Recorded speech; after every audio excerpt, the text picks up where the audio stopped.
tanpa mengurangi rasa hormat dan tidak mengurangi kehikmatan upacara. Berikut akan kami sampaikan tata tertib selama acara sidang ujian terbuka berlangsung. Pintu utama ruang sidang akan kami tutup pada pukul 9.30.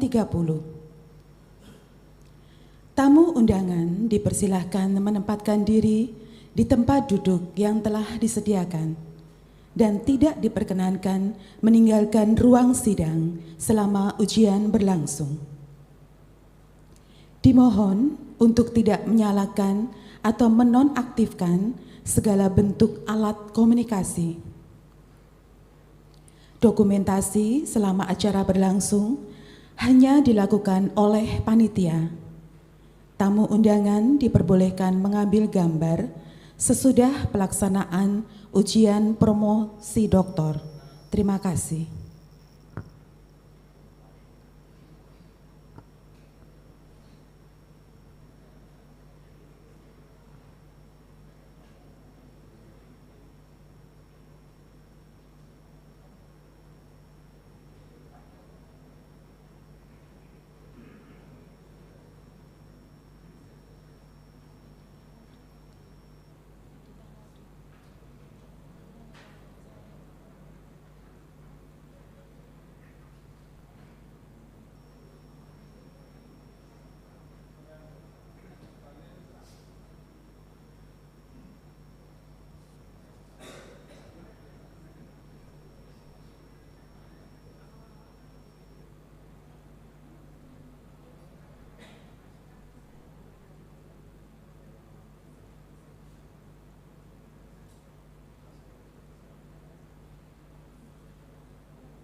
Selamat pagi.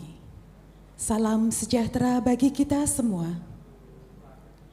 Selamat datang di Ruang Kunjono, Kampus 2, Universitas Sanata Dharma, pada sidang terbuka, ujian promosi doktor untuk Promovendus Arif Eko Supriyono dengan judul disertasi Unggahan Flashmob Beksan Wanoro Kraton Jogja. Transformasi tari klasik menuju kewargaan budaya digital. Sidang akan segera dimulai. Dewan penguji akan memasuki ruang sidang. Tamu undangan dipersilahkan berdiri.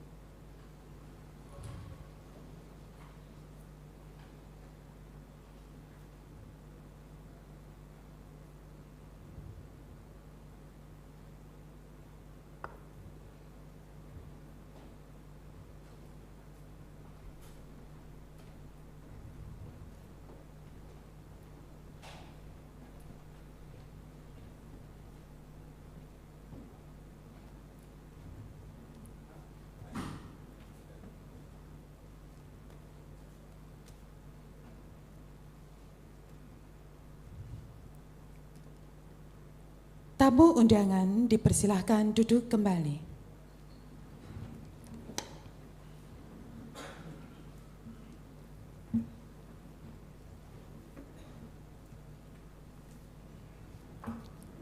Promovendus dimohon memasuki ruang sidang.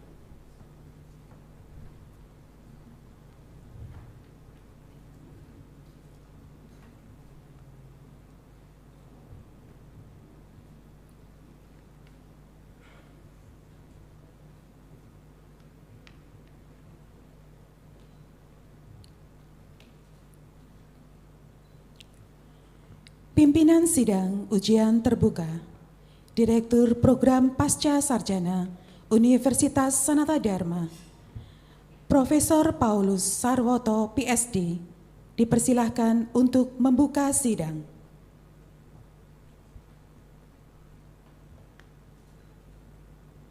Salam sejahtera untuk kita semua.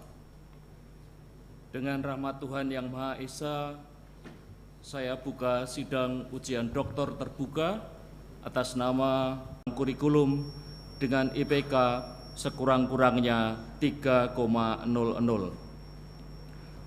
Untuk itu, Promovendus diperbolehkan untuk menempuh ujian doktor terbuka di hadapan penguji dan tamu undangan. Selain menghasilkan sebuah disertasi yang orisinal, signifikan, dan konsisten, seorang doktor harus bisa mempertanggungjawabkan dan mempertahankan apa yang ditulis di hadapan para penguji. Penilaian terhadap ujian terbuka ini akan dijadikan dasar penetapan predikat doktor, yaitu predikat memuaskan, sangat memuaskan, atau cum laude. Berikut saya perkenalkan para penguji pada ujian doktor terbuka ini. Ketua sekaligus anggota, saya sendiri, Profesor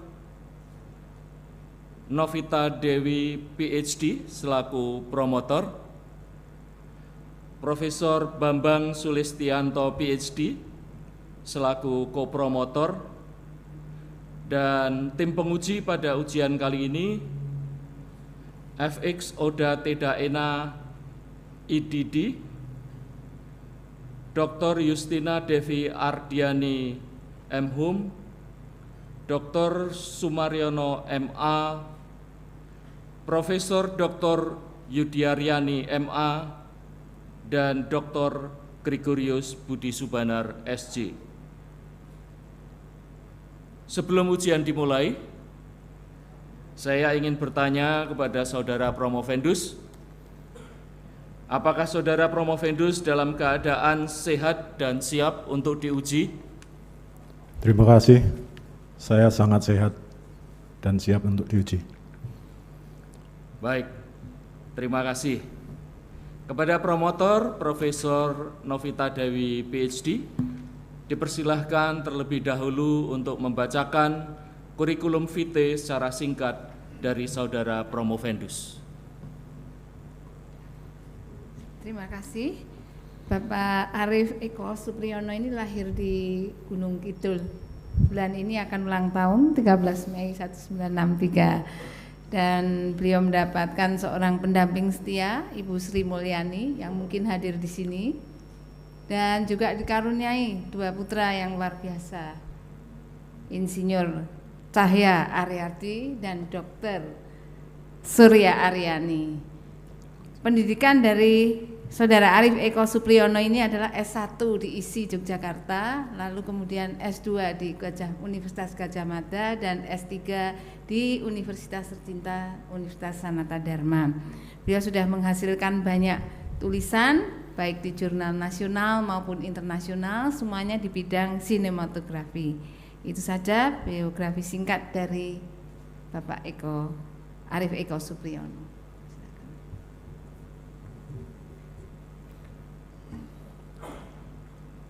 Terima kasih, promotor. Untuk ujian terbuka disertasi ini, Saudara Promovendus diberi kesempatan untuk memaparkan ringkasan hasil penelitiannya selama tidak lebih dari 20 menit. 5 menit sebelum waktu habis, saya akan mengingatkan kepada saudara. Kepada Saudara Promovendus dipersilahkan. Terima kasih. Romo dan semua Dewan Penguji yang sangat saya hormati, para tamu undangan yang sangat membanggakan saya, terima kasih atas waktu yang telah diluangkan untuk hadir. Izinkan saya menggunakan waktu untuk mempresentasikan ringkasan penelitian yang saya lakukan selama ini. Ya, sesungguhnya penelitian ini lebih didasari oleh keterkejutan ketika membuka media sosial YouTube dan mendapatkan banyak informasi tentang tari klasik gaya Yogyakarta.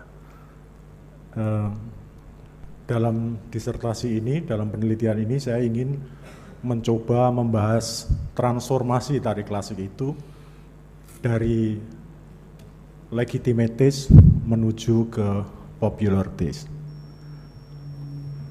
Masalah penelitian yang saya hadapi pada saat saya menggunakan sumber data etnografi antara lain adalah bagaimana membuktikan transformasi tari klasik beksan Wanara Kraton Jogja itu berkorelasi dengan memperjuangkan atau perjuangan memasuki kewargaan budaya digital. Kemudian mengapa budaya digital diasumsikan dengan preferensi estetis dan popular taste. Selanjutnya ini panggung, dokumentasi panggung. Jadi legitimitas dalam rekaman adegan ini dapat dikenali dari tempat pentasnya, dari motif geraknya, dari busana tokoh yang dipakai, kemudian dari penjiwaan joget Mataram. Ya. Waktu amat kelangan ringgetiya lampan sukalileno ingkang katindaken dening kawetanan ageng punakawan Krito Marto ing kraton Ngayogyakarta Adiningrat purnaning pasamuan Narpati Sugriwatala para rewondo tansah umiro marwata suto.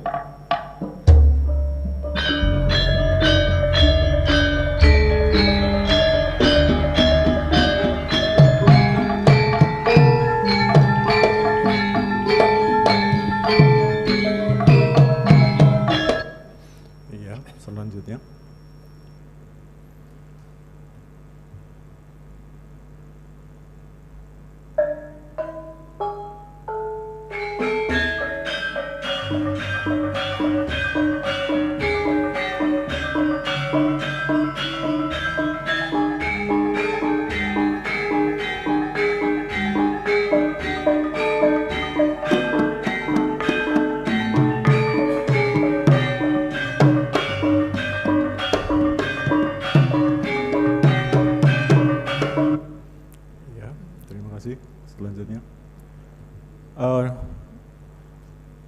Di balik dua potongan film pendek tadi, sebetulnya transformasi tari klasik ke arah popular taste itu berada dalam 3 khasana ini, 3 domain ini.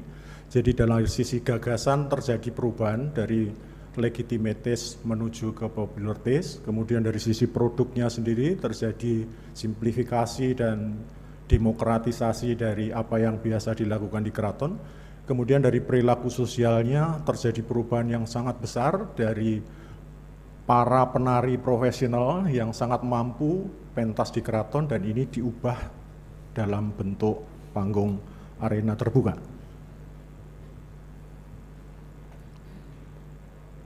Ya, bahkan para akabri ikut menari untuk memecahkan rekor muri. Sejumlah 1.500 penari menarikan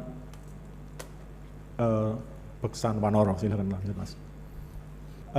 Popular taste bagi para netizen sebetulnya pengen memahami atau menafsirkan makna sosial, makna budaya, dan makna historis sebagai akibat dari kreativitas pembuatan konten, dan konten itu diunggah di media sosial. Selanjutnya,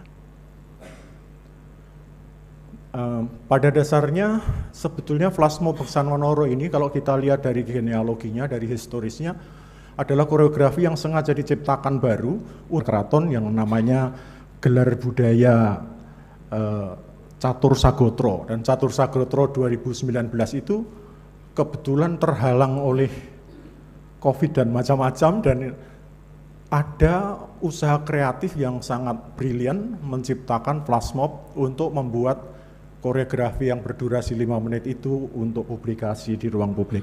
Selanjutnya. Tetapi ternyata Flashmob Beksan Wanoro itu tidak hanya satu-satunya produk kreatif yang diciptakan, tetapi keraton menciptakan 3 infrastruktur, antara lain Melihat Indonesia, ini film yang ditayangkan, kemudian ada tutorial untuk mengajar para calon penari yang ada di luar, kemudian ada pementasan di beberapa event. Beberapa event ini ada di beberapa kota yang cukup terkenal, di Sydney, Jakarta, dan bahkan Kalimantan, dan di beberapa titik kota di Jawa. Nah, transformasi yang tidak disadari dari pembuat konten adalah ini, kreatornya menyebut diri sebagai tim kreatif, penata tari, dan seterusnya, pemusik, dan seterusnya, selalu menggunakan gelar di keratonnya, Mas Jajar, dan seterusnya, ada Mas Penewu. Sementara kalau konvensi di keraton, sebetulnya semua karya yang ada di keraton itu dipentaskan atas izin sultan, artinya yasan dalem. Ini sebuah transformasi yang terbukti terlihat ketika dia harus berhadapan dengan budaya digital. Lanjut. Nah, sebetulnya persoalan yang utama adalah ketika event flashmob maupun pementasan yang ada di keraton itu harus berubah menjadi konten media sosial, maka ada ditetapkan dengan teknologi perekaman itu yang kita sering sebut sebagai screen dance. Screen dance ini membawa masuk teknologi komunikasi pada masyarakat dalam proses revolusi berjejaring sosial. Selanjutnya, monggo. Nah, realitas digital ini sebetulnya menjadi penting untuk dipahami bahwa saat ini sudah ada masyarakat baru, masyarakat dunia maya yang disebut dengan net citizen, internet citizen, yang bisa disebutnya dengan singkatan netizen. Netizen ini menentukan banyak hal, saya duga akan menjadi lebih banyak lagi, kreativitas di balik pengunggah konten. Dan itu tentu nanti akan merambah ke dunia seni pertunjukan. Kemudian ini audiensnya berupa internet citizen, dan mereka mempunyai kekuatan yang luar biasa karena reaksinya, statementnya atau sentimen statementnya menjadi sangat kuat dan terjadi sebagai reaksi spontan pada saat seorang netizen melihat apa yang ada di dalam unggahan. Persoalan itu nanti tentu akan sangat berfungsi bagi para pengelola seni pertunjukan, kira-kira harus mengemas seni pertunjukan baru seperti apa untuk menentukan pola rekreatif, pola selera estetis dari masyarakat netizen. Selanjutnya. Nah, platform YouTube itu memang merujuk pada tantangan jiwa zaman, dan ini keraton saya lihat sangat sadar betul karena keraton memiliki Tepas Tondo Yekti yang awalnya merupakan lembaga yang dipakai untuk mendokumentasikan karya-karya kesenian atau kekayaan budaya yang ada di keraton. Tetapi dengan platform YouTube setidaknya pihak keraton memiliki interest atau berkeinginan untuk memanfaatkan itu untuk membuat Keraton Yogyakarta lebih dikenal di dunia maya. Nah, ini adalah sentiment analysis. Ini sebetulnya teknologi baru bagaimana kita menjajaki pendapat masyarakat, bagaimana reaksi masyarakat terhadap konten yang kita unggah. Biasanya metode analisis sentimen analisis ini biasanya digunakan untuk produk-produk atau bisnis gitu, tetapi saya coba gunakan untuk mengukur kira-kira flash mob Beksan Wanoro itu di masyarakat mendapat tanggapan seberapa serius. Begitu. Ya, baik. Penelitian saya kebetulan saya yakini banget gitu. Karena kondisi dan situasi saya menggunakan netnografi. Netnografi ini sebetulnya semacam metode penelitian yang mempercayakan basis datanya dengan data internet. Semula lebih banyak dipakai untuk penelitian bisnis, ekonomi, untuk produk, tapi selanjutnya saya ingin coba ini terapkan untuk seni pertunjukan. Kira-kira penontonnya berapa gitu. Jumlah penonton itu akan menentukan seberapa populer atau kalau bahasa yang sekarang mungkin seberapa viral, dan akhirnya itu akan menjadi hitungan bisnis yang pada tahap selanjutnya. Oke. Yang ini sudah Mas, mungkin selanjutnya. Lagi, klik 2 kali. Baik, sekali lagi smartphone dan internet adalah infrastruktur yang bisa dimanfaatkan untuk sosialisasi dan publikasi kegiatan yang ada di dalam dunia seni pertunjukan, dan keraton telah membuktikan itu dengan flash mob Beksan Wanoro.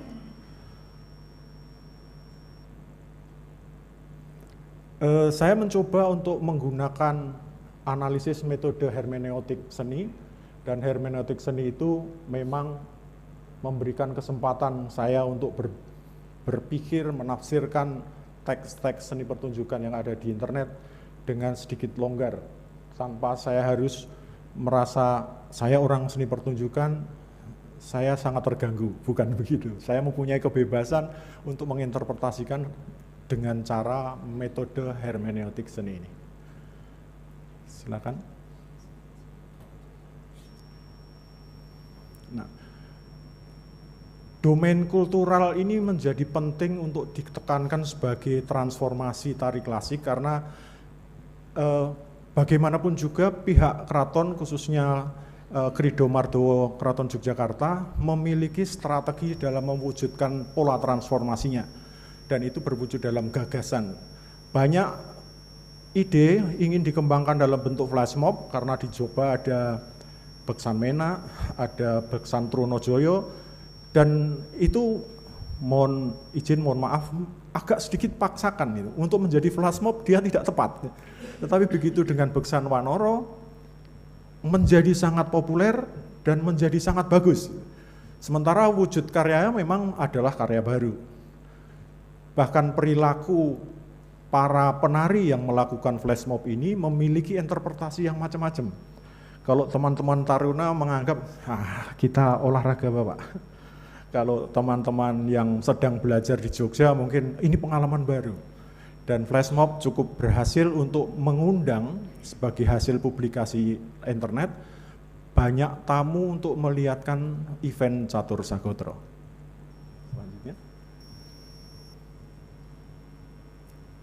Ini tadi sudah. Ya, terus.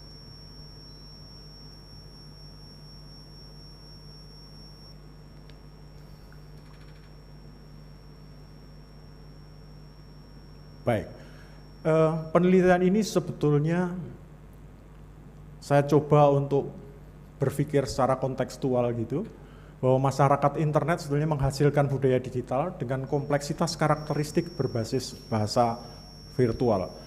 Ini tentu nanti dalam konteks seni pertunjukan akan mengarah pada cinematography of dance. Kemudian interaksi budaya digital dan tari klasik membentuk wacana baru tentang diseminasi dan sosialisasi berbasis teknologi digital. Flash mob Beksan Honor adalah produk tari digital. Dia bersifat digit dance. Dalam rangkaian rasionalitas tindakan budaya legitimitas, unggahan di YouTube terbukti sebagai gerakan transformatif menuju ruang publik sebagai popular taste. Oke, lanjut. Sudah saya baca? Ya.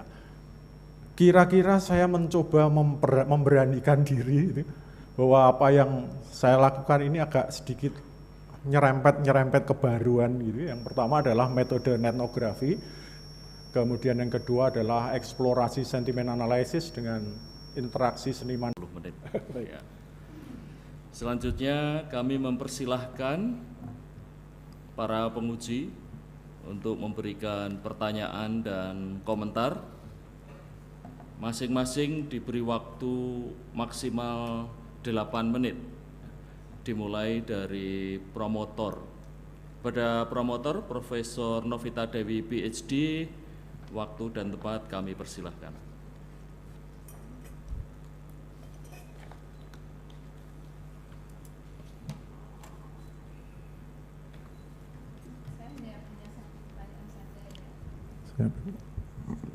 Saya ingin tahu sejauh mana kajian ini bisa menjembatani ketidakpahaman pekerja media, barangkali yang tidak begitu mengerti bagaimana cara mendokumentasikan seni tari pertunjukan, mengingat beragamnya tari-tarian di Indonesia ya, yang memerlukan tafsir, pemaknaan ya, karena ada ragam banyak karakteristik dan kedalaman yang berbeda-beda. Nah, bagaimana hasil kajian ini bisa membantu mengatasi hal ini? Itu saja. Terima kasih Ibu. Yang saya hormati Profesor Novita, untuk menjembatani langkah ini masih dalam posisi awal Ibu. Artinya manfaat dari penelitian ini bisa dilihat bagi para kreator konten, setidaknya yang mereka bermain dengan merekam pementasan tari. Bahwa di dunia tari ada spesifikasi, ada model-model gerak, ada background budaya yang itu tidak serta-merta gampang dipindah dalam dunia virtual. Hanya karena memegang kamera, kemudian seseorang bisa menyajikan produk baru, keindahan estetika dari karya seni panggung itu. Jadi pada awalnya saya ingin menyadarkan bahwa di tari Jogja itu sebetulnya juga harus menyadari itu, karena apa yang diunggah itu banyak sekali saya temukan bukan keanehan tetapi kejujuran dari seorang pembuat konten, apakah dia memang menguasai karya seni yang akan direkam, yang akan didokumentasikan atau tidak. Kalau di tari Jogja, Junjung Teko itu kalau mau di close up pada saat apa, kalau pas jiling atau pas gerakan apa, itu harus menggunakan frame kamera seperti apa. Nah, pola dokumentasi yang seperti itu seharusnya dipelajari secara khusus, karena para perekam seni pertunjukan tidak dengan otomatis memahami itu. Mereka akan paham bahasa sinematografinya, bagaimana kamera angle, bagaimana continuity, bagaimana cutting, bagaimana komposisi, tetapi tidak serta-merta gampang untuk diterapkan pada produk-produk seni tari. Nah, tari Jogja ini saya tunjukkan beberapa, ini nggak tepat, ini benar gitu. Saya tentu tidak berani mengatakan apakah mutlak saya benar, tidak, tetapi saya memiliki pengalaman yang cukup untuk berbicara seperti itu. Gitu saja. Terima kasih, Ibu. Terima kasih Bapak Ketua. Cukupkan. Terima kasih.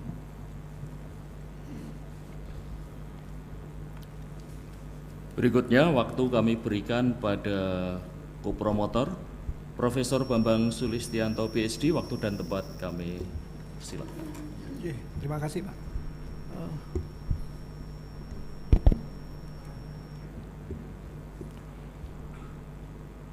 Pak AE, selamat dulu Pak AE sudah sampai sidang terbuka ini. Terima kasih, Pak. Mungkin saya tidak banyak bertanya, mungkin kalau saya hanya sekedar memberi highlight karena background saya adalah orang komputer. Romo Banar menugaskan saya untuk mendampingi Pak AE. Jadi mungkin audiens tadi mendengarkan apa itu sentimen analisis dan segala macam.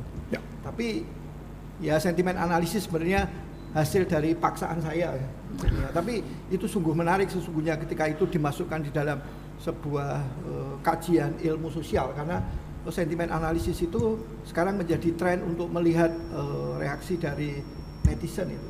Oke, tapi saya nggak akan menanyakan itu, nggak akan menanyakan algoritmanya apa. Algoritmanya banyak, nanti malah jadi ujian mahasiswa komputer. Saya cuma satu Pak AE.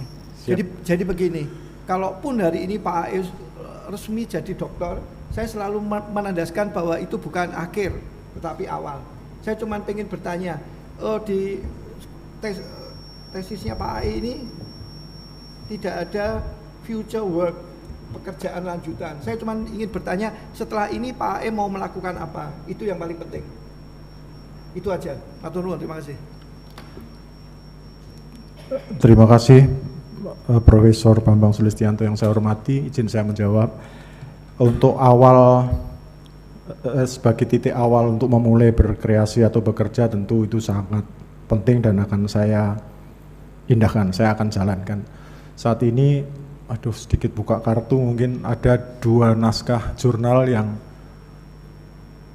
agak berhimpitan dengan disertasi ini dan sedang menunggu untuk diedit. Jadi mungkin pekerjaan selanjutnya ngedit jurnal dulu, Pak. Terima kasih, itu aja. Untuk penelitian selanjutnya mungkin saya sedang mengerjakan penelitian untuk mengukur kecenderungan selera masyarakat pada seni pertunjukan setelah banyak media sosial yang mengolah tampilan-tampilan di media sosial. Jadi ada pergeseran selera sebetulnya, baik di musik, di teater, dan di tari, dan itu sangat menarik untuk dilanjutkan dalam penelitiannya. Terima kasih, Pak. Terima kasih pada kopromotor. Selanjutnya kita masuk ke para penguji ahli. Yang pertama kami persilahkan Bapak FX Oda Teda Ena IDD.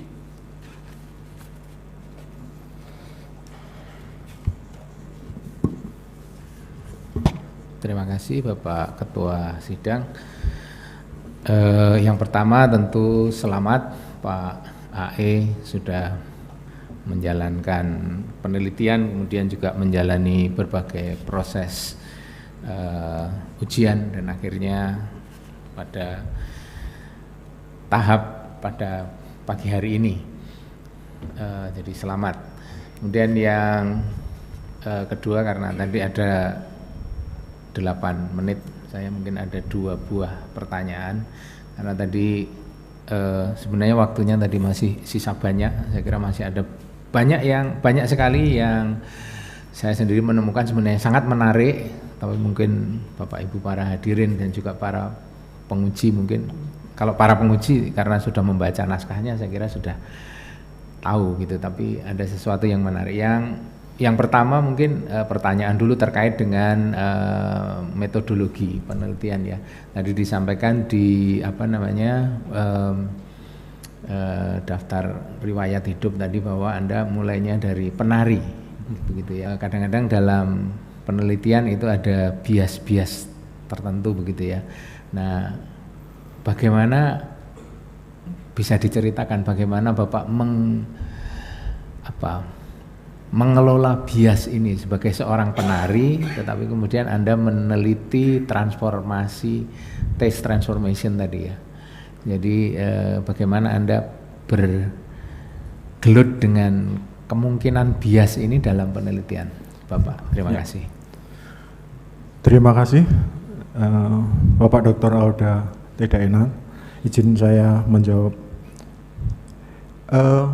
Dari awal saya menyadari akan adanya bias, tetapi dalam menetapkan metodologi ini kebetulan bias itu saya antisipasi dengan cara memilih metode yang tepat. Cara metode yang tepat itu kebetulan lagi selama hampir 31 tahun barangkali, atau 21 tahun saya bergelut di dunia media di Fakultas Seni Media Rekam. Jadi kebetulan sekali pemahaman terhadap tari itu menjadi penopang yang bagus pada saat saya meneliti sesuatu berbasis teknologi perekaman. Jadi dua hal itu yang pertama kali saya akan sadar betul-betul bahwa kemungkinan bias ada, kemudian saya mencoba untuk mengantisipasi memilih metode yang tepat. Kemudian pada saat menganalisis data memang karena ini sudah menjadi semacam rutinitas bekerja gitu tentang bagaimana sinematografi diterapkan dalam sebuah seni pertunjukan, maka menjadi agak mudah bagi saya untuk harusnya begini dan seterusnya. Saya kira itu, jadi penggunaan teori yang relevan dalam mengantisipasi bias penelitian ini adalah bagaimana saya mencoba untuk berpikir lebih terbuka. Kira-kira kalau transformasi dalam bentuk konteks apa?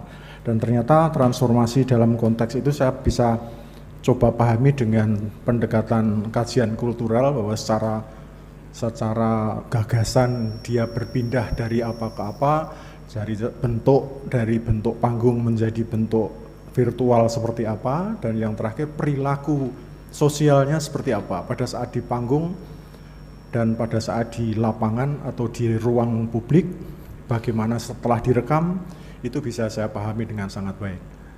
Jadi untuk bias saya dari awal menyadari, tetapi saya mencoba untuk tidak terlalu khawatir karena kebetulan background pekerjaan saya agak sedikit menolong. Saya belajar tari di awalnya dan saya mempelajari teknologi media, bagaimana merekam, bagaimana menerapkan sinematografi menjadi lebih mudah untuk saya pahami gitu. Demikian Pak Eda dan saya. Terima kasih. Kemudian pertanyaan yang kedua, sebenarnya ini sesuatu yang sangat menarik, tapi tadi di presentasi agak kurang digali, yaitu tentang taste transformation gitu ya, transformasi. Nah, mungkin tadi disebut legitimate taste menjadi popular taste gitu, tapi agak legitimate taste itu yang kayak apa, lalu yang popular taste itu yang kayak apa. Tetapi pertanyaan saya lebih mungkin itu bisa dijelaskan sedikit, dan juga bagaimana tadi disebut juga reaksi pasar, karena tentu reaksi terhadap transformasi taste ini atau taste transformation ini beda-beda gitu ya. Mungkin ada yang suka, ada yang nggak suka. Nah, barangkali ini sesuatu yang menarik, bahkan mungkin dalam kajian berikutnya, karena orang penonton biasa dan mungkin yang dari keraton itu reaksinya akan berbeda. Pertanyaan saya, apakah bagaimana reaksi itu dan apakah ini bisa digeneralisasi misalnya di tari-tari yang lain gitu ya, atau bahkan di seni yang lain gitu ya, karena kan ada ini perpindahan begitu ya, dari legitimate taste menjadi popular taste tadi. Jadi apakah ini bisa terjadi di tari-tari yang lain dan juga di seni yang lain? Terima kasih. Terima kasih Dr. Auda, izin menjawab. Sebetulnya terminologi legitimate taste dan popular taste ini saya meminjam atau saya menggunakan milik Bourdieu kalau nggak salah. Tapi intinya saya menggunakan legitimate taste itu untuk memahami bahwa karya seni yang memiliki legitimate taste itu dia telah memiliki ukuran tertentu. Misalnya tadi saya buka di halaman 1 presentasi saya, ada dari sisi tempatnya khusus, dari sisi teknik geraknya, kebetulan dari Jogja ini khusus, dari busananya khusus, dari prosesinya khusus, bahkan karakteristik joget Mataramnya ini agak dalam, ini khusus juga.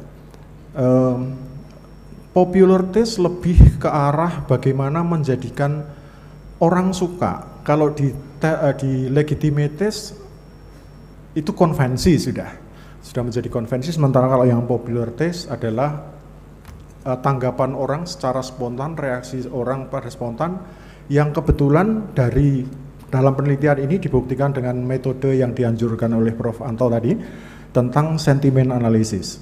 Popular taste itu dapat dipahami dari balikan para netizen kepada unggahan.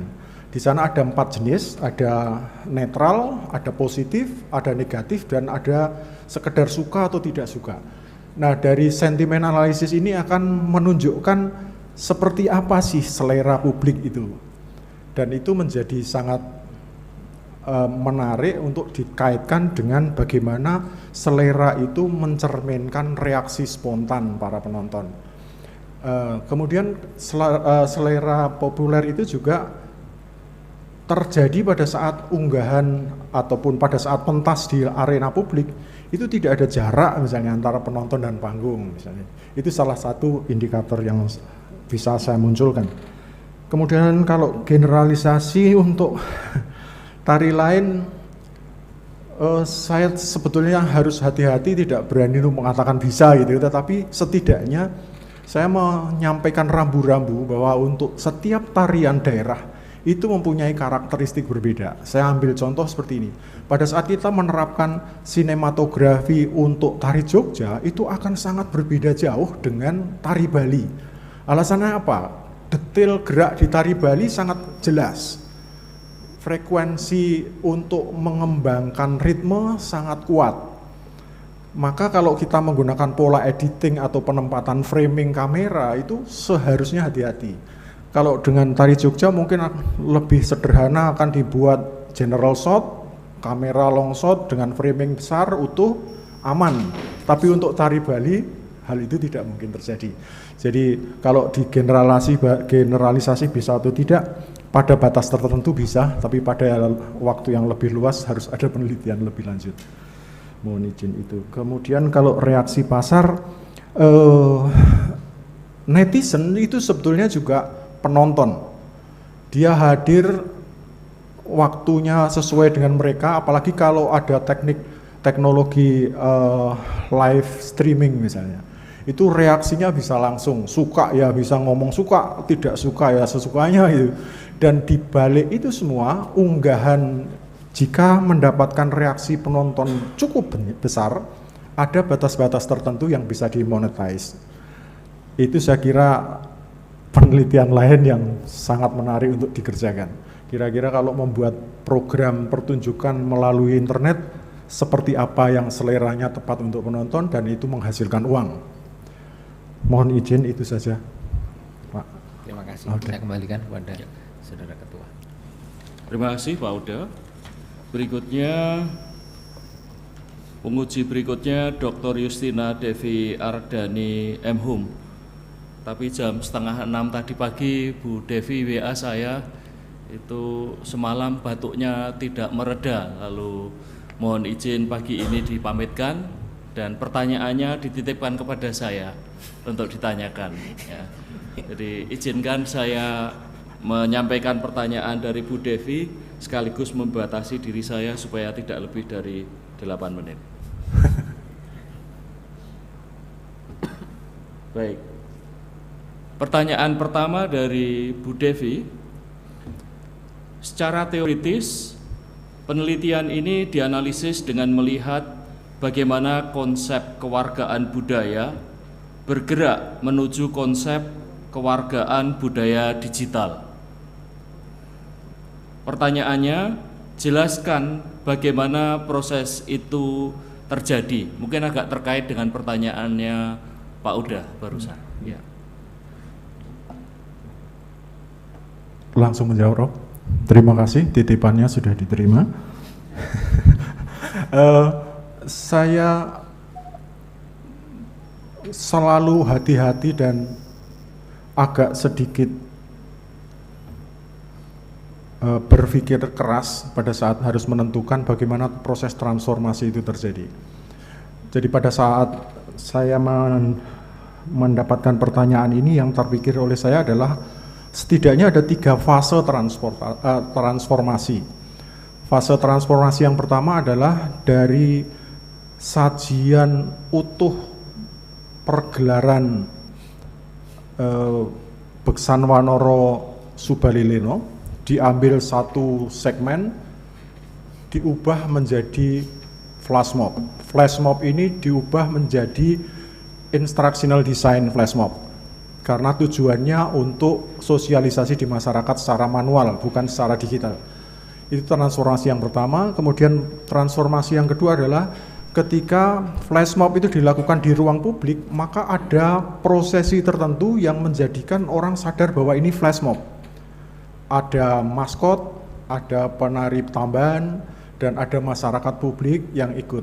Di situ terjadi transformasi lagi, bahwa tarian yang dicipta dan dimunculkan sebagai model flash mob dengan tutorialnya yang komplit itu ditransfer di masyarakat umum, bentuknya menjadi sangat berbeda. Terutama ketika nanti saya akan tunjukkan bagaimana para akabri, siswa akabri dan seterusnya ini mencoba menunjukkan tarian itu terjadi transformasi kultural yang cukup besar. Yang terakhir, para pekerja media ketika dia mencoba untuk membuat dokumentasi, merekam dan menyajikan dalam bentuk virtual media, terjadi transformasi lagi.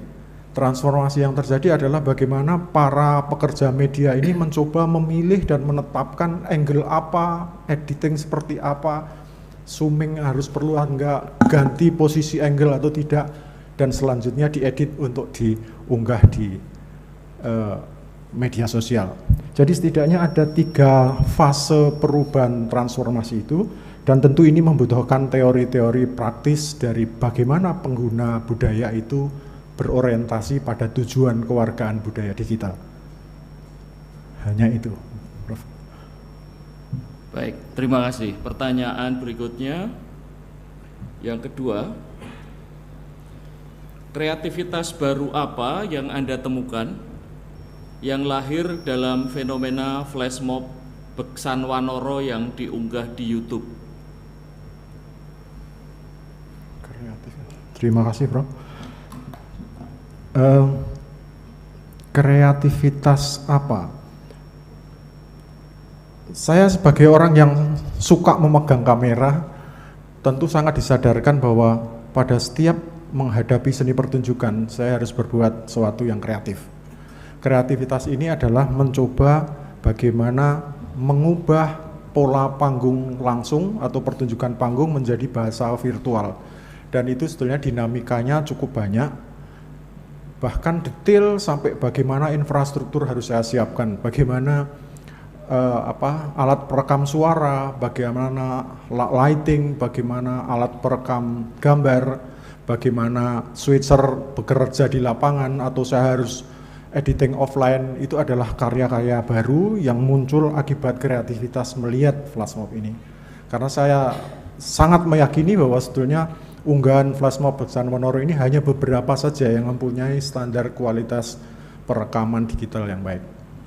Terima kasih. Terima kasih. Kemudian pertanyaan terakhir, yang ketiga, apa rekomendasi Anda pada masyarakat pelaku dan penggerak seni pertunjukan, khususnya pertunjukan tari, dalam menyikapi perkembangan teknologi informasi? Terima kasih, Prof. Rekomendasi, agak bahaya. Rekomendasi, ya saya terlalu yakin untuk pentingnya kesadaran baru. Para pelaku seni pertunjukan harus membuka diri untuk paham bahwa teknologi di luar sana itu berkembang secara cepat dan sangat menentukan pola-pola kreatif dalam berkesenian. Saya ambil contoh agak menyimpang ketika pementasan wayang kulit yang sekarang semua pakai layar yang sangat lebar, disetting seperti itu, sindennya mengarah ke kamera, tidak di belakang dalang. Itu semua adalah produk kreativitas setelah melihat tuntutan teknologi perekaman. Kebetulan saat itu saya bekerja di televisi, saya magang di sana, dan proses itu terjadi sangat keras, sangat banyak benturan. Para pemegang konvensi seni pertunjukan merasa kehilangan akan hal itu. Tapi sebagai contoh ini barangkali untuk tari, ini ada masyarakat baru yang disebut dengan netizen. Masyarakat baru ini butuh informasi banyak tentang seni pertunjukan, dan itu membuka peluang untuk bisnis baru tentang seni pertunjukan. Demikian, Prof. Terima kasih. Baik, terima kasih. Kemudian kita lanjutkan dengan pertanyaan berikutnya dari Dr. Sumaryono MA. Kami persilahkan.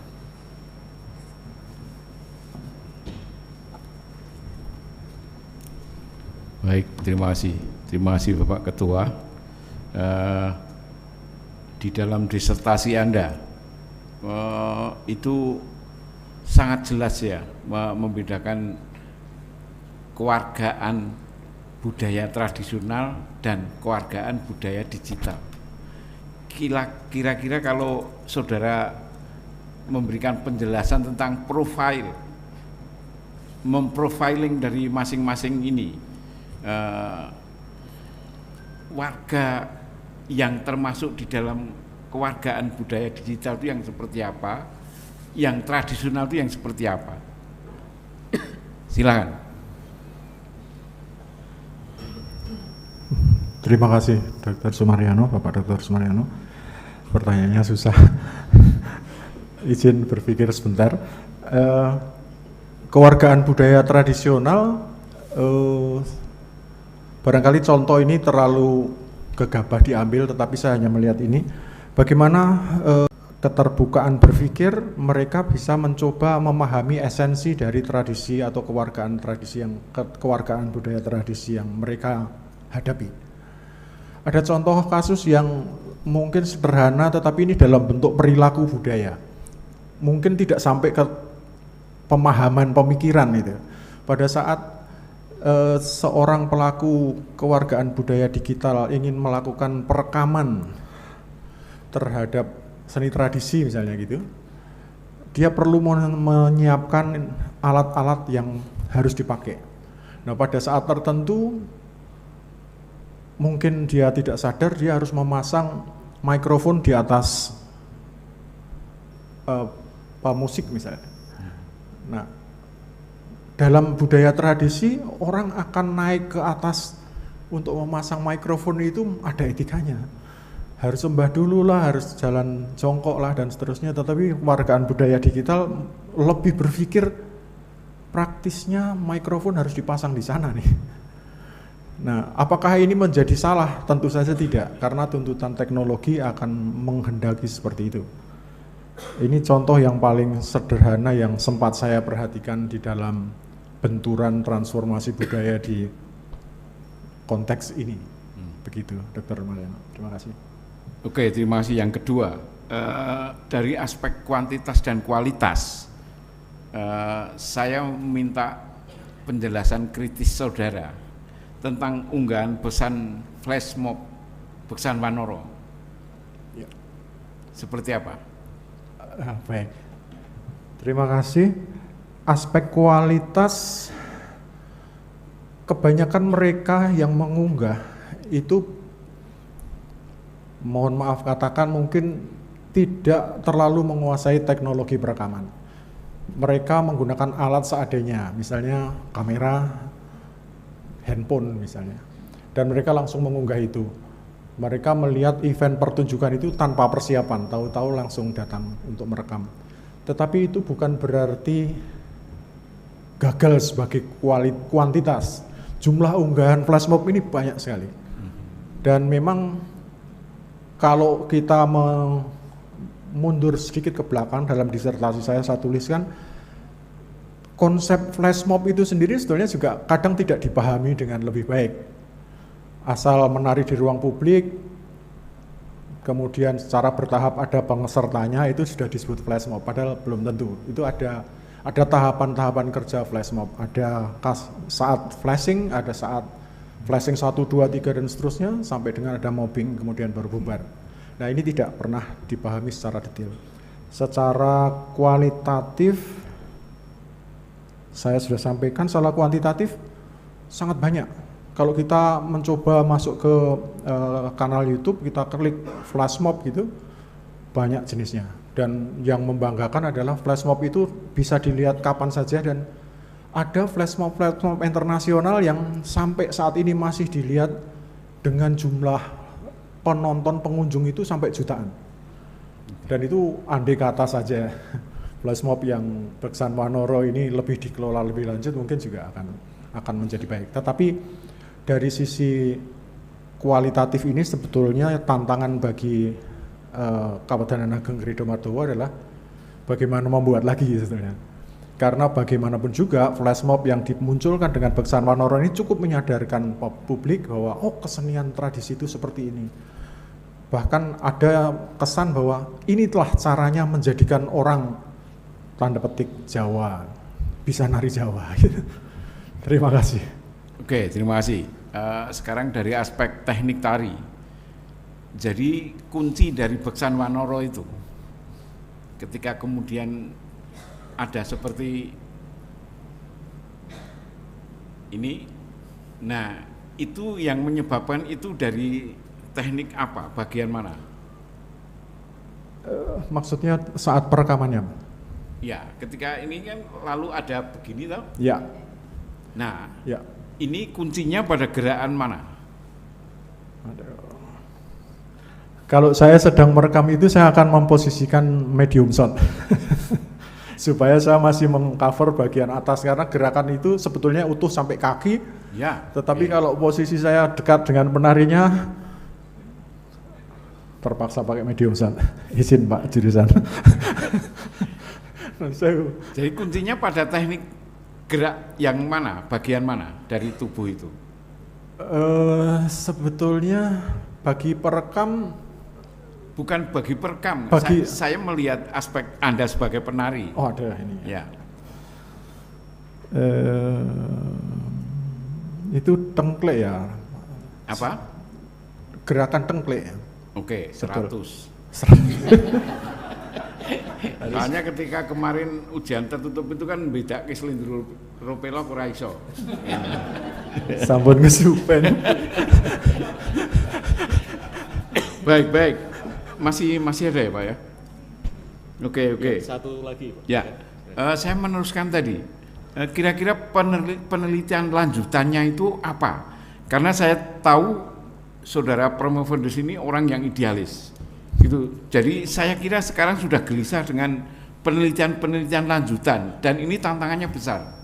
Misalnya kalau kita pernah melihat tahun-tahun 5 berapa itu ada film wayang orang masih di seni sono, itu lahirnya Gatotkaca, terus Burisrawa Gandrung apa itu, saya masih ingat, saya sempat menonton gitu. Mungkinkah wayang wong gaya Yogyakarta yang seperti itu, yang model pendapan atau di pergelaran itu dibuat secara sinematografi dengan olahan digital yang mungkin lebih spektakuler? Bagaimana kemudiannya? Atau ini tantangan saudara di penelitian lanjutan nanti? Terima kasih. Ini pertanyaannya susah banget.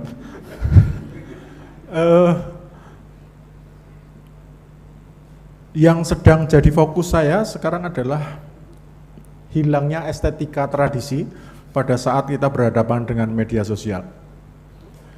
Dan mungkin setelah penelitian itu selesai akan ada formula-formula khusus bagaimana sebetulnya membuat unggahan tentang tari di media sosial. Jadi sekarang ini kalau saya melihat banyak unggahan itu aspek estetikanya banyak hilang. Dan itu terjadi sebetulnya terpendam cukup lama pada saat ketoprak humor muncul, pada saat wayang kulit di televisi muncul, itu perdebatannya luar biasa. Tetapi belum ada solusi yang mengarah harusnya gini, kayaknya kreativitas akan tetap berjalan terus. Saya hanya bisa menjawab gitu. Dr. Mario. Oke, Terima kasih. Terima kasih. Saya kembalikan Bapak Ketua. Terima kasih Bapak Dr. Sumaryono. Berikutnya kami persilahkan kepada Profesor Dr. Yudi Aryani MA.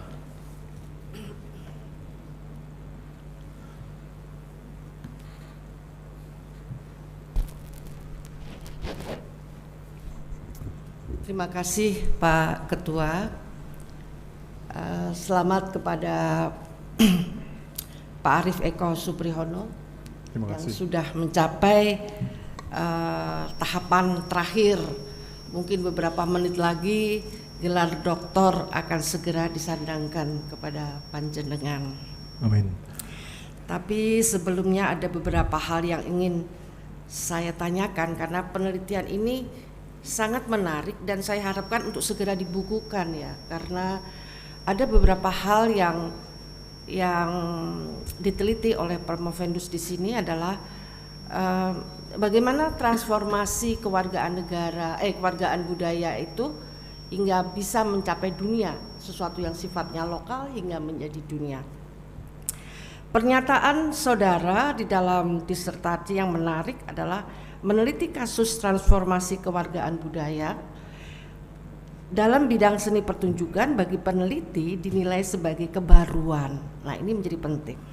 Peneliti menafsirkan fenomena ini bukan saja dampak sosial atas pemanfaatan teknologi sebagai rangkaian praktisi tari klasik dari globalisasi, akan tetapi lebih pada fungsi kultural bagi para pelaku penggiat seni. Ini pernyataan saudara. Pertanyaannya adalah, mengapa kewargaan budaya digital merupakan satu kebaruan bagi seni pertunjukan, terutama tari? Apa yang dimaksud dengan transformasi kewargaan budaya? Tadi ada beberapa hal yang sudah saudara sampaikan, dan istilah transformasi itu bagi saya menjadi sangat penting. Perubahan bentuk dari sesuatu yang sifatnya tradisional kemudian menjadi visual, flash mob, dan kemudian menjadi transformasi virtual di dalam pertunjukan atau fasilitas digital, itu akan mengalami satu perubahan yang sangat signifikan yang menunjukkan satu kebaruan. Nah, kemudian yang ingin saya tanyakan adalah melalui elemen-elemen pertunjukan tari apa saja dari yang tradisional yang kemudian mengalami transformasi menjadi elemen-elemen sinematografis yang kemudian dapat di-upload menjadi satu bentuk pertunjukan digital, atau katakanlah menonton melalui media sosial gitu ya, melalui YouTube, melalui WA dan lain sebagainya. Itu pasti akan mengalami perubahan. Nah, elemen-elemen pertunjukan apa sajakah dan elemen-elemen sinematografi apa sajakah yang bisa dilakukan? Kita melihat bahwa peneliti sudah memilih bentuk-bentuk flash mob yang terpilih, tidak sesuatu yang buruk, tetapi sesuatu yang sudah bisa dianggap bahwa ini bisa dianalisis dengan metode-metode dan teori-teori tertentu, gitu ya. Jadi elemen-elemen apa sajakah di dalam seni pertunjukan tari yang kemudian bisa ditransformasikan menjadi melalui elemen-elemen pertunjukan sinematografis dan kemudian bisa tampil di layar digital. Itu pertama. Kemudian yang kedua ini karena di dalam disertasi Anda tiba-tiba menyebut kata teater, tiba-tiba kata teater itu kok muncul, murup gitu ya. Sehingga pernyataan Anda mengatakan bahwa dalam kasus interaksi seni pertunjukan dan media sosial, YouTube sebagai teknologi interaksi dua arah lebih dipahami untuk mengarsipkan pertunjukan, untuk mencapai penyebaran pertunjukan lebih luas, atau untuk benar-benar menciptakan jenis baru pertunjukan partisipatif, imersif, telematika, jaringan, atau net aktivitas. Dalam kasus flash mob, peneliti menyebutnya sebagai jenis teater gerilya. Nah, ini menarik buat saya dari latar belakang teater. Apa yang dimaksud dengan jenis teater gerilya? Bagaimana Promovendus menjelaskan adanya aspek kreativitas dalam jenis teater gerilya? Apakah jenis teater gerilya yang dikembangkan oleh Augusto Boal ataukah yang sering dimainkan di negara Filipina Selatan terutama? Monggo silahkan. Terima kasih Profesor Judy Aryani. Untuk pertanyaan yang pertama, kalau transformasi digital yang harus dilakukan untuk dunia tari tentu selalu berorientasi pada gerakan tari itu sendiri. Gerakan tari harus lebih dieksplorasi untuk sungguh-sungguh bisa ditunjukkan di layar, di budaya virtual. Karena kelebihan dari teknologi digital adalah bisa mewakili mata untuk detail terhadap hal-hal tertentu yang sebetulnya saat kita melihat di live pertunjukan langsung itu tidak terlihat. Misalnya sesederhana kalau penari itu harus kakinya nyeleken ting, betul, nyeleken ting. Kalau kakinya harus nyeleken ting, pada saat kakinya gegem gitu ya di lantai, itu sama kamera bisa diambil, model tarinya jelek ini, kakinya kayak gitu itu. Padahal mungkin penari ini sedang mengekspresikan lantainya licin, tapi dia harus nyelekenting, itu tantangan bagi. Jadi sekali lagi kalau untuk digitalisasi seni pertunjukan tari, saya yakin orientasi harus pada gerak tari itu sendiri. Kemudian sebetulnya apakah bisa dikembangkan lebih jauh dari elemen seni pertunjukannya? Sangat bisa, karena sekarang teknologi streaming itu sangat membantu untuk membuka lebih luas lagi penonton yang hadir di sebuah auditorium atau di sebuah pendopo pertunjukan di pergelaran itu sangat terbatas. Tapi dengan teknologi digital streaming itu tontonan menjadi tontonan mendunia. Tapi sayangnya teknologi streaming ini kadang-kadang belum diperhitungkan secara detail oleh perekamnya. Bisa terjadi kamera yang dipakai untuk wayang itu minimal 8. Untuk tari tidak harus 1, kalau 1 kayak nonton bola di stadion dengan 1 kamera, pen kanan, pen kiri, matanya sakit pada saat nonton. Nah, melihat skema panggung itu juga menjadi penting pada saat teknologi streaming itu diterapkan. Penetapan jumlah kamera, teknik perpindahan kamera dan seterusnya. Mungkin kalau untuk tari lebih banyak teknik dissolve misalnya, tidak harus pakai katu. Kalau katu malah hilang nanti kesan estetisnya. Seperti itu. Kemudian elemen transformasi digital tentu saja sebetulnya saat ini pun sedang terjadi gitu. Apapun yang kita lakukan kadang-kadang tanpa kita sadari teknologi digital menyertai kita. Tapi dalam kasus seni pertunjukan penting untuk disadari benar bahwa pada saat teknologi digital diterapkan di dalam dalam sajian seni pertunjukan yang secara live, maka harus ada pemahaman yang benar dari para perekam itu. Demikian yang pertanyaan yang pertama, elemennya lebih fokus pada geraknya dulu Bu. Dan biasanya kalau setelah gerak, make up-nya seperti apa, kostumnya seperti apa, kapan harus menggunakan teknik editing yang khas untuk tari dan seterusnya. Mohon maaf pertanyaan yang pertama, saya hanya bisa menjawab begitu. Pertanyaan yang kedua, inovasi teater. Sebetulnya flash mob itu di tataran sejarah kesenian, seni pertunjukan itu disebut dengan jenis teater gerilya. Mengapa? Karena mereka mempunyai pola sajian yang bertujuan dalam tanda petik memberikan kesan khusus pada siapa yang hadir di lingkungan di public area itu. Pertama kali harus ada flashing. Flashing itu dilakukan seseorang atau siapa saja yang ada di lingkungan yang kayaknya tidak mungkin ada pementasan gitu. Kemudian setelah flashing melihat reaksi penontonnya seperti apa. Kalau ada keterkejutan berarti pergelaran di arena terbuka itu berhasil. Nah, unsur keterkejutan ini harus ditambah lagi sampai para lingkungan yang akan menjadi penonton itu tersadarkan, oh ini ada seni pertunjukan. Bahkan tujuan akhirnya bukan pada saat membuat mereka terkejut, tapi mereka juga terlibat langsung. Kalau kita perhatikan di salah satu unggahan flash mob tentang We Will Rock You, itu mereka flash mobkan musik, menggabungkan antara musiknya Michael Jackson, They Don't Really Care About Us, kemudian yang satunya musiknya We Will Rock You. Itu dipecah dalam bentuk beberapa flashing, setelah itu difokuskan pada bentuk mobbing.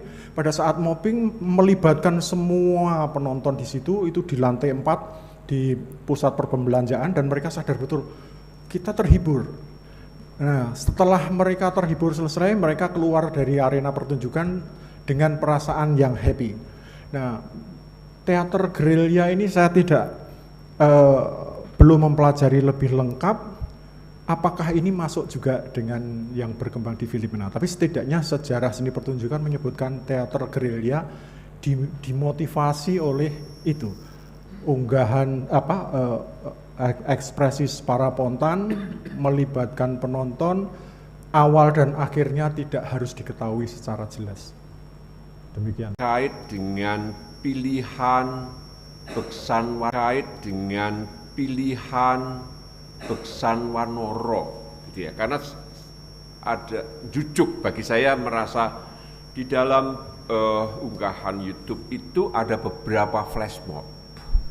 Yang satu terkait dengan flash mob Golek Menak, ada flash mob Beksan Lawung, dan itu kemudian ada Beksan Wanoro. Dan di wilayah Wacana saja itu juga masih menjadi sebuah kajian yang tersendiri.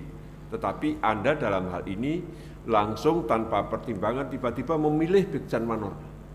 Yang lain itu ditempatkan di mana, gitu kan? Itu apalagi ketika ini ditempatkan bahwa ini diambil dari Catur Sagotro, gitu kan? Catur Sagotro itu bisa dua pemahaman. Catur Sagotro yang ditempatkan pada kagungan dalam milik raja, bahwa keraton, alun-alun, masjid dan pasar itu. Tetapi ini Catur Sagotro dalam artian ditempatkan bahwa Kasultanan, Kadipaten Pakualaman, kemudian Kasunanan dan Mangkunegaran. Tiba-tiba yang dimunculkan adalah ini. Tentu kemudian akan juga mengundang reaksi gitu ya. Oh, saya juga punya. Mengapa yang dipilih yang ini? Ya. Saya mohon penjelasannya. Terima kasih Romo Banar, izin memberikan reaksi. Saya memilih flash mob Beksan Wanoro itu dengan cukup banyak pertimbangan sebetulnya. Pertimbangan yang pertama, saya tidak memilih Golek Menak secara naluriah ini. Sebagai penari saya merasa Golek Menak itu tidak bisa di flash mob kan. Itu secara naluri sebagai penari itu kayaknya enggak tega saya ngelihat flash mob Golek Menak. Kecuali kalau Golek Menak itu memang betul-betul ada koreografi baru yang sengaja seperti flash mob Beksan Wanoro. Kemudian ada mereka menyebut bukan Beksan flash mob tapi akapela Beksan Trunojoyo, tapi polanya flash mob. Nah, pola flash mob yang digunakan di Beksan Trunojoyo dengan label akapela ini bagi saya juga secara pribadi sebagai mantan penari, ini nggak tepat juga. Nggak tepat untuk di flash mob kan. Sebetulnya barangkali kalau ditanya lebih jauh, mengapa kok bersikap seperti itu? Pertimbangan kultural saya terlalu banyak. Untuk flash mob MENA dan flash mob Trunojoyo ini ada banyak pertimbangan nilai budaya yang di kepala saya udah terlanjur menjadi tradisi. Saya tidak tega untuk melihat itu dan seterusnya dan seterusnya. Untuk flash mob Beksan Wanoro bagi saya itu kecerdasan yang luar biasa dari pihak keraton. Meskipun dalam film Melihat Indonesia, Kanjeng Noto sendiri mengaku bahwa memilih tarian yang pas untuk dibuat flash mob itu tidak mudah. Dan ketika persiapan untuk pementasan Catur Sagotro ditemukan, ini bisa dibuat flash mob. Kemudian alasan yang diangkat kenapa Beksan Wanoro ya tentu karena relatif lebih tanda petik aman untuk dikoreografi ulang. Jadi Beksan Wanoro itu tergantung siapa yang mau menari karena akan menjadi anjoget ketek, bukan ketek joget. Menurut saya itu yang paling esensial. Kalau Catur Sagotro, ya pengertian yang dalam konteks penelitian ini adalah gelar budaya Catur Sagotro yang merupakan dinasti atau keturunan raja-raja yang ada di Kasultanan Yogyakarta, Puro Pakualaman, Kasunanan Surakarta, dan Puro Mangkunegaran. Baik, terima kasih. Saya mau memanfaatkan pertanyaan berikut gitu ya. Anda sebagai pendidik. Jadi kalau tadi pertanyaan-pertanyaan yang lain adalah Anda sebagai peneliti. Sekarang saya bertanya pada Anda sebagai pendidik. Akan kembali sebagai pendidik. Kira-kira lalu hal-hal apa yang akan Anda ajarkan? Apalagi dengan posisi Anda yang kuat, satu sebagai penari, bukan mantan penari, saya tempatkan sebagai penari. Gitu ya. Yang kedua, kemudian Anda juga mempunyai keahlian yang bidang di media rekam itu. Ya. Lalu pertanyaan saya, ini bukan sebuah yang dijawab untuk pada kopromotor itu waktu dekat enggak, tetapi kemudian waktu panjang itu apa yang Anda berikan pada para mahasiswa. Masih ada satu pertanyaan berikut yang saya simpan, silakan. Saya menyebut mantan penari itu karena kalau pentas mau tidak pernah laku. Jadi teman-teman saya penari itu kalau sopo saingane Arif serah menang sih, mesti Arif kalahnya. Jadi saya menyebutkan mantan penari karena tidak pernah menari. Sebagai pendidik saya tidak akan mengajar banyak, barangkali saya lebih berobsesi untuk memberi contoh banyak. Begitu aja, Ramo. Baik, terima kasih. Nah sekarang yang terakhir gitu ya. Saya ingat ketika dalam presentasi dulu dan pertanyaan ini, saya ingat pernah mendampingi seorang peneliti Jepang selama 1 semester. Dan justru yang ditanyakan itu yang diteliti adalah perkara hubungan guru dan murid dalam pengajaran tari di keraton. Jadi ini adalah wilayah yang ada di behind the scene gitu ya.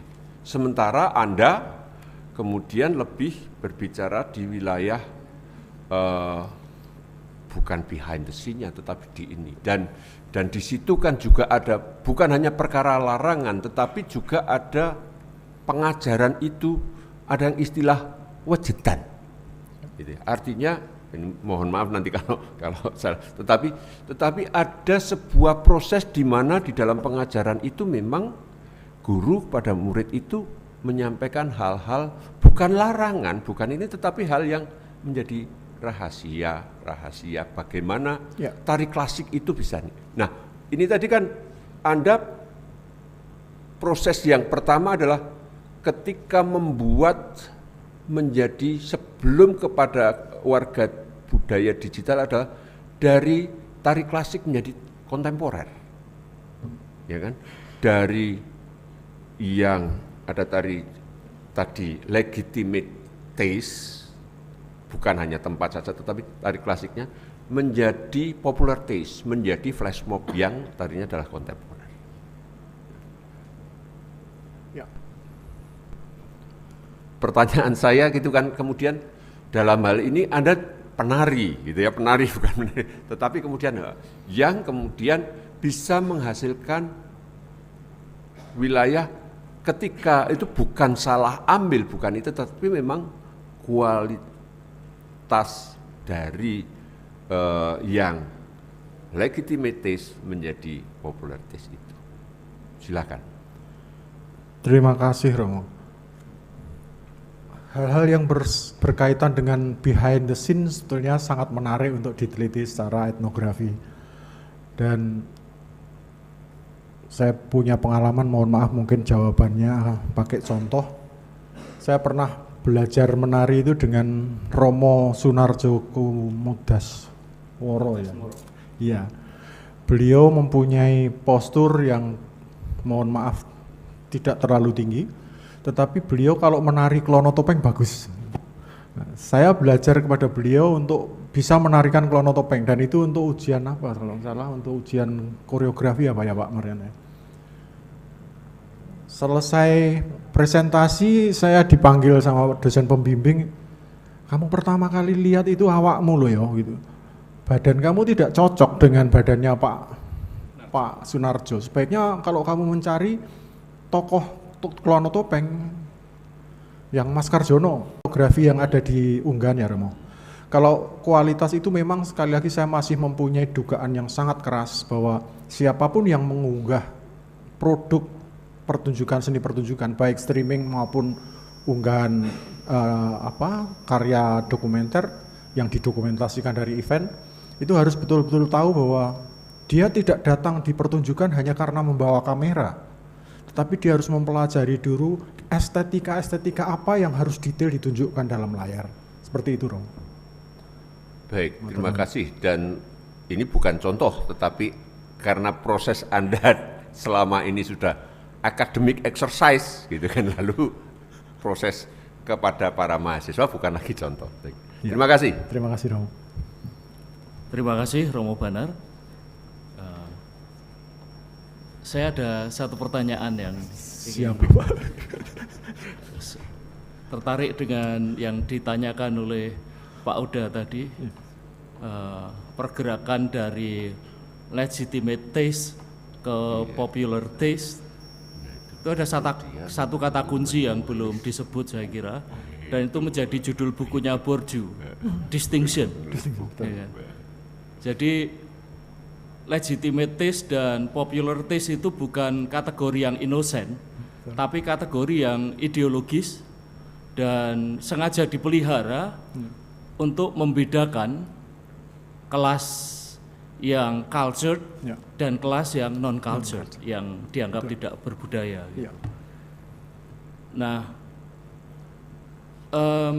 kemudian dalam konteks di Keraton Jogja ada beberapa latar politis ya yang tidak atau belum disinggung, misalnya isu suksesi ya. Terus juga masuknya Kanjeng Noto ini, ya, dia teman saya ketika S2, tapi waktu itu saya manggilnya masih Andeng gitu karena nama panggilannya. Sekarang saya nggak pernah manggil lagi karena nggak berani dengan gelar barunya itu. Apakah pergeseran ini ya, yang tadinya legitimate taste dan popular taste itu sengaja dipelihara untuk membedakan kelompok aristokrat dengan kelompok orang kebanyakan, ini menunjukkan gerak Keraton Yogyakarta yang ingin mendekatkan ke masyarakat banyak ya, dalam rangka misalnya untuk dukungan yang bersifat politis terkait dengan suksesi misalnya ya. Dan apakah Saudara Promovendus meyakini transformasi dari legitimate taste ke popular taste ini memang tujuannya untuk hendak menghapus batas-batas antara yang adiluhung, yang aristokrat dengan yang populer, yang kebanyakan. Atau di balik itu sebenarnya ada sesuatu yang lain. Ya, saya kira 2 pertanyaan tambahan itu. Terima kasih. Terima kasih Profesor Paulus. Untuk mengontari tentang latar politik dan seterusnya, saya tidak punya cukup data. Kemudian untuk masalah distinction, saya tahu itu, tetapi memang saya belum terlalu kuat untuk mempelajari itu sehingga saya tidak masuk ke ranah sana. Tapi saya tahu persis itu ada. Kemudian persoalan perbedaan antara legitimate taste dan popular taste, saya yakin bukan sengaja diciptakan oleh Kawedanan Ageng Kridomardowo, tetapi motivasi awal, tujuan awal menciptakan flash mob dan itu didukung oleh infrastruktur film Melihat Indonesia, kemudian pentas di beberapa daerah, itu lebih menekankan pada tujuan awalnya membuat publikasi terhadap pentas gelar budaya Catur Sagotro. Secara politik akan berbeda makna, ada kemungkinan.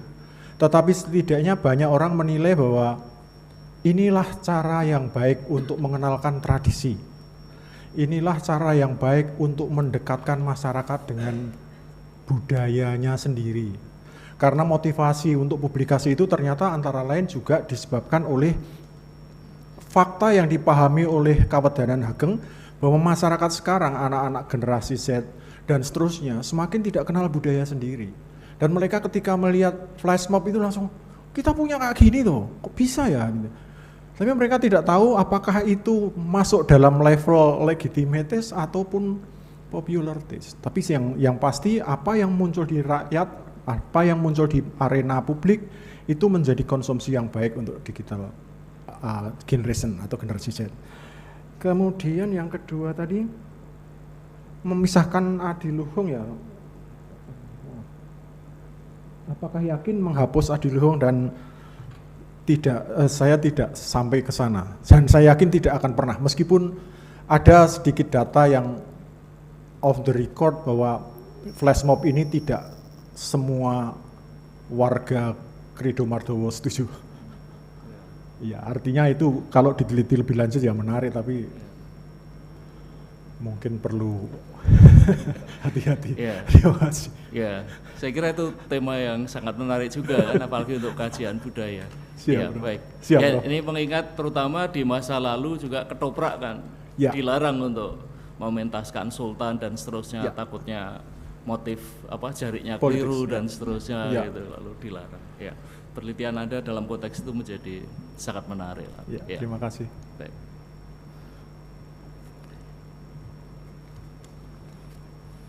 Baik, dengan demikian seluruh tim penguji sudah mengajukan pertanyaan dan sanggahan untuk Saudara Promovendus. Sidang ujian terbuka doktor yang saya hormati, selanjutnya saya akan menunda sidang untuk mengadakan rapat yudisium guna menentukan hasil ujian terbuka. Untuk itu, rapat Dewan Penguji dinyatakan ditunda. Promotor, kopromotor, dan Dewan Penguji dipersilahkan meninggalkan ruang sidang. Hadirin dimohon berdiri dan dimohon untuk tetap berada dalam ruang sidang.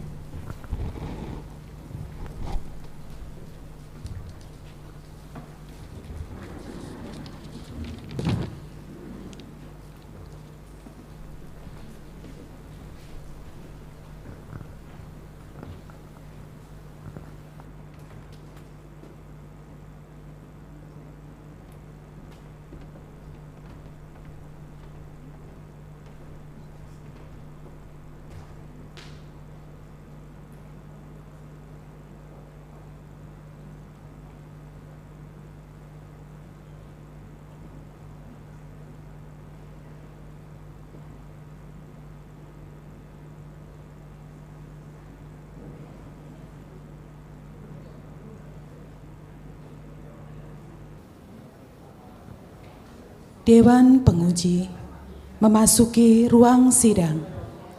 Hadirin dipersilahkan berdiri.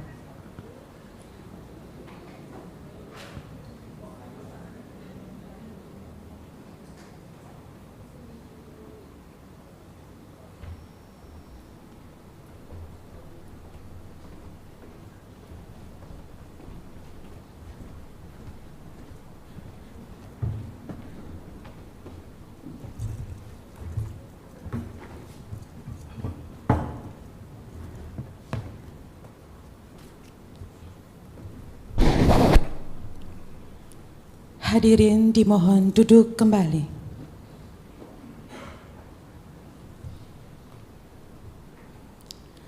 Promovendus dimohon memasuki ruang sidang.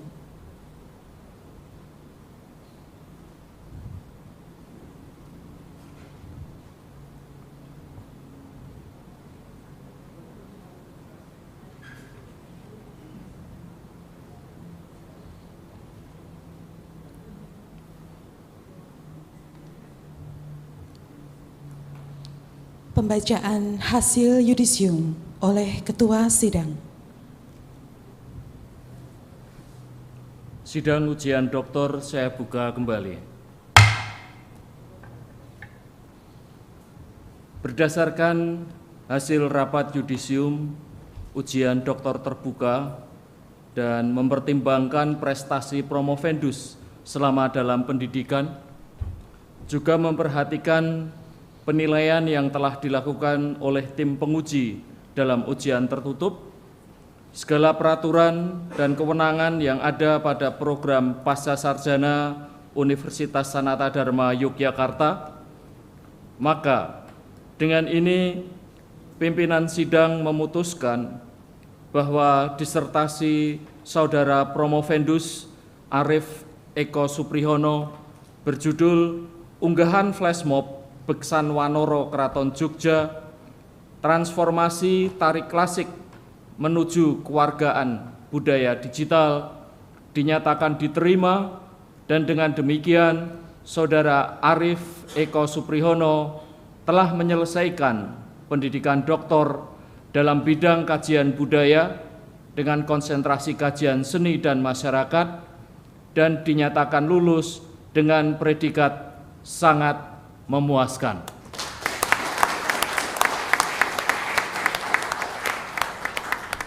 Untuk itu, kepadanya diberikan hak menggunakan gelar doktor dengan hak dan kewajiban beserta kehormatan yang menurut hukum melekat pada gelar tersebut.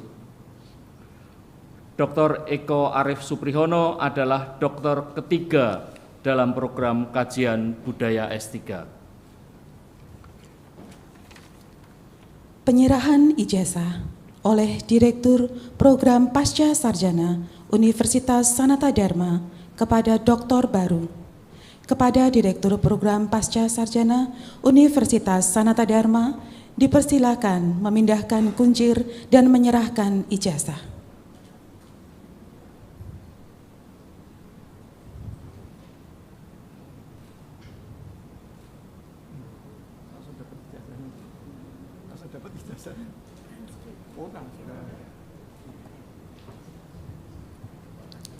Ketua sidang dipersilahkan kembali ke tempat.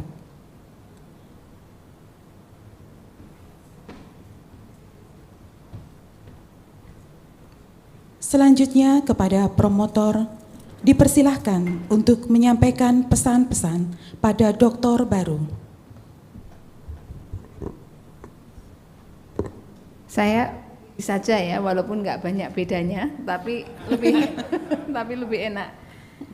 Saya memang menunda tidak mengucapkan selamat kepada Pak Arif ini, karena kan tadi baru ujian, jadi kan belum tahu lulus atau tidak ya. Jadi sekarang saya memanggil Dr. Arif Eko Supriyono selamat.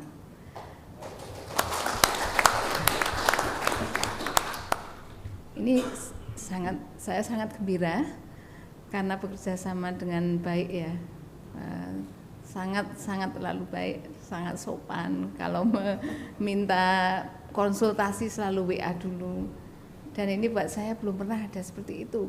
Mahasiswa S1 saya, Bu, saya sudah mengumpulkan, mohon dicek. Tapi kalau Pak Arief tidak, mohon izin mau komunikasi. Nah ini menyentuh. Mungkin karena kebiasaan beliau melakukan notasi laban itu ya. Jadi semua gerakan dilihat, dihitung sungguh-sungguh bentuknya, effortnya seperti apa, space-nya seperti apa. Dan memang Dr. Arief ini kombinasi yang sangat menarik saya kira ya. Kegiatan di luar rumahnya juga banyak, memberikan banyak pelatihan pada SDM untuk bagaimana mendokumentasikan pertunjukan-pertunjukan itu secara internasional dan sudah sering mendapatkan penghargaan dan juga pendanaan internasional. Pernah ada satu yang dari World Bank yang saya catat itu. Tapi juga kegiatan di dalam rumah itu juga sangat bagus, terbukti dengan programming itu tadi. Tadi saya memperhatikan Pak Direktur Prof. Sarmoto tadi waktu menguji berkali-kali melihat jam ya, jangan sampai salah waktu atau bagaimana. Gerakannya itu berbeda. Itu kalau di notasi laban pasti lain itu. Dengan ketika memindahkan kuncir yang begitu lembut. Nah, ini pasti dicatat oleh Dr. Arief ini. Nah, saya tidak ingin banyak berpesan karena memang kalau pesan-pesan itu kan tadi saya ingat harusnya biar mahasiswa, tadi ada pertanyaan dari Romo Bamar, biar mahasiswa meniru apa yang dilakukan. Maka saya juga tidak akan membuat pesan-pesan itu, hanya mungkin ada banyak tawaran ya, tadi ditantang oleh Pak Marsono tadi, mau apa setelah ini, akan apa gitu kan, atau mau sudah tersedia banyak hal, misalnya menjadi wakil menteri begitu, menteri pendidikan kebudayaan jurusan tari begitu, atau wakil menteri industri kreatif begitu ya. Tapi mengingat usia, kita seusia ya, mengingat usia mungkin jadi koordinator kalau sudah ada bisa wakil menteri gitu. Nah selanjutnya saya akan serahkan ke Prof. Bambang yang sangat tekun mendampingi Dr. Arief ini. Ya, saya kembalikan waktunya. Sekali lagi selamat Dr. Arief Eko Supriyono. Selamat. Terima kasih Prof. Novi. Tidak perlu, Prof. Novi sudah memberi tanggapan yang sangat baik. Cuman saya selamat dulu Pak AE. Selamat sudah tidak perlu bertemu saya berjam-jam. Jadi artinya begini. Ini dari sisi jeleknya dulu Pak AE. Biar enak dulu. Pak AE itu mahasiswa saya yang ada, setelah itu tiada gitu. Jadi artinya ada, setelah itu ngilang lama gitu. Dan dulu ketika pernah ketemu saya kerjain, ingat saya sampai 5 jam. Pak AE harus ingat itu 5 jam, pokoknya nggak tak kasih minum, nggak tak kasih apa-apa, tak tongkrongi 5 jam kuat-kuatan. Jadi mungkin itu kenangan buruk Pak AE terhadap saya ya, tapi ya nggak apa-apa ya. Dalam hidup itu kan tidak semuanya harus baik, gitu kan, harus meninggalkan sesuatu. Tapi hebatnya Pak AE itu saya baru sadar hari ini, ternyata Pak AE itu adalah murni berasal backgroundnya adalah penari. Nah suatu saat saya paksa, pokoknya saya mau skripsinya Pak AE ada mesin learningnya, harus ada ininya. Tiba-tiba Pak AE minggu depan bawa coding Python, kaget saya, bawa coding Python. Ya ini saya sudah belajar 2 minggu, kesimpulannya saya bingung, nggak mampu, pusing saya. Ya, jadi artinya ternyata Pak AE itu serba bisa, jadi penari bisa, lihat komputer bisa segala macam. Mungkin kalau saya dibalik saya malah nggak mampu karena jujur aja dulu mata pelajaran yang nilainya paling rendah itu saya kesenian. Jadi semua raport saya itu paling rendah kesenian. Saya nggak tahu sama Romo Banar malah diajak ke bidang seni. Karena dulu tuh kalau disuruh SMP, SMA kalau ujian kesenian itu suruh milih tari apa nyanyi. Saya itu milihnya mesti nyanyi. Dan nyanyinya cuma Garuda Pancasila, itu paling cepat. Udah nilainya dikasih berapa punya Garuda Pancasila, udah selesai itu. Jadi ternyata Pak AE bisa melebihi saya.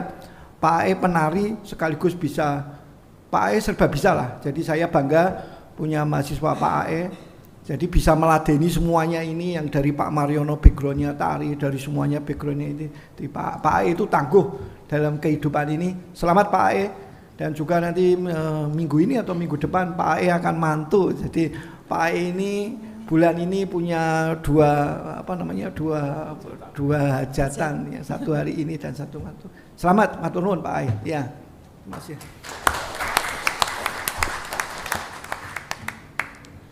Penutupan sidang terbuka oleh Ketua Sidang. Dengan demikian, ujian doktor terbuka ini secara resmi ditutup.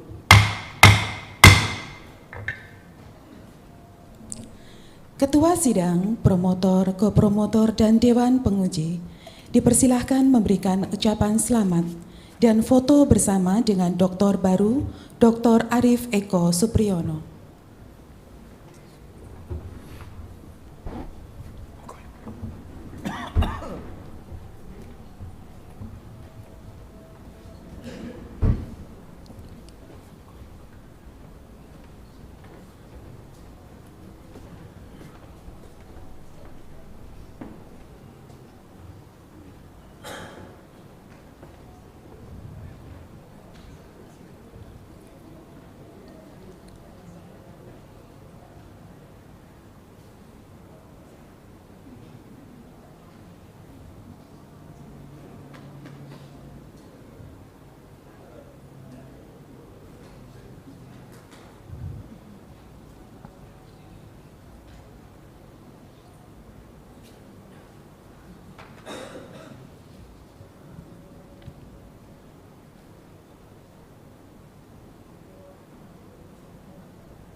Untuk keluarga dimohon untuk maju ke depan, berfoto bersama Dewan Penguji.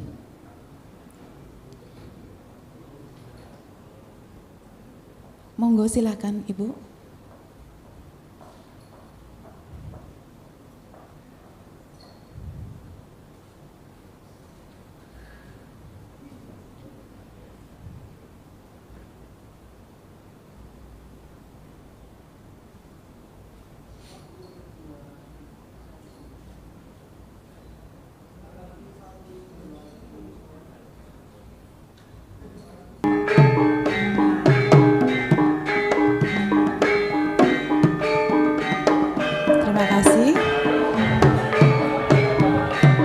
Dewan Penguji meninggalkan ruang sidang.